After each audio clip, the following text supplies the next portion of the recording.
I now totally understand what happens when I fall into that space of feeling sorry for myself or feeling unworthy or feeling like a martyr or feeling guilty? Do I understand with absolute certainty that that is not, God didn't put me there, I put myself there, and it's up to me to start choosing different thoughts and believing differently, and that I can go on a different path, and that those thoughts don't necessarily change overnight. There are steps. You just have to start being gentle and believing and trusting and telling yourself a different story and recognizing when you're telling yourself a story that's not helpful. Do I know how to do that?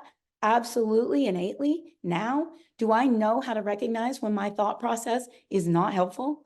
Yes. Do I sometimes still need somebody else to help me? Because something can be very close, painful enough and close enough to you that's a little harder to use yes, that's why you surround yourself with people who in every way are your village, are people that love you. And that's why as you grow, your village can change in some ways. There are people that in your village from the moment you met them, right, till the end of time. And it doesn't matter your journey. They just love you the way you are, and you love them the way they are. And it's not my journey ever to tell somebody else what their journey is. Share things, teach you maybe some ways to think that can help you find you so that you really get to live your journey. Yes. But what you do with that information is yours. And what I know for sure is the same way that God, source energy, the universe is always giving me opportunities to learn from all these different, like the right email shows up, the right person shows up, the right book suddenly shows up, the right idea from anybody can come up with. I can tell the universe, I can tell God, hey, this year I really want to do more cardio. And what I know in my heart is for that to happen, I want more cardio fitness. I want to do something that I enjoy. And then I'm at work at an ER clinic and I'm talking to a doctor, and that doctor goes, "Oh my gosh, I have found the most fun thing to do that's easy." And she tells me all about, a mini trampoline. I'm like, I go and do my research. I'm like, oh, that would be perfect. That's the universe bringing me answers when I just brought something up. And those are the things that we don't always recognize.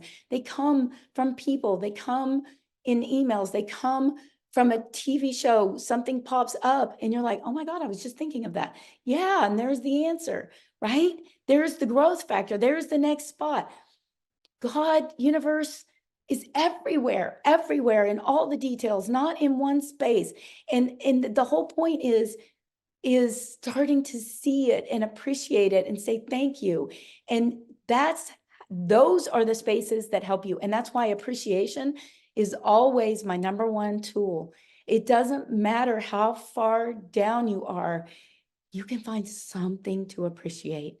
And if you can find that and focus on that one thing, and then find the next thing and focus on it and find the next thing, then you can start to change the way you're thinking when you're feeling guilty and you're feeling negative and you're feeling like you're not worthy, because you can't appreciate and not realize that you're worthy of what happened, right? If you appreciate that somebody brought you something, you start appreciating it every day. And ultimately, you need to appreciate things about yourself.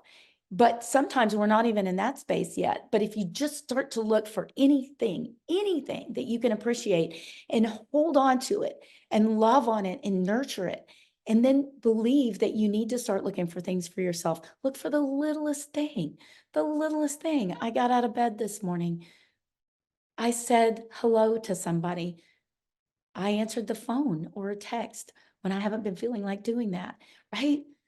Love yourself wherever you are. Find a space to appreciate one thing every day, one thing, and you can get yourself started on the journey out of guilt and pain and suffering and grief and any sort of thing that has you feeling overwhelmed. Any of that, you can start that journey from there. And that's everything I have is about tools to do that, because you really truly are worthy. And it's not about anything you've ever done or not done. You were born worthy.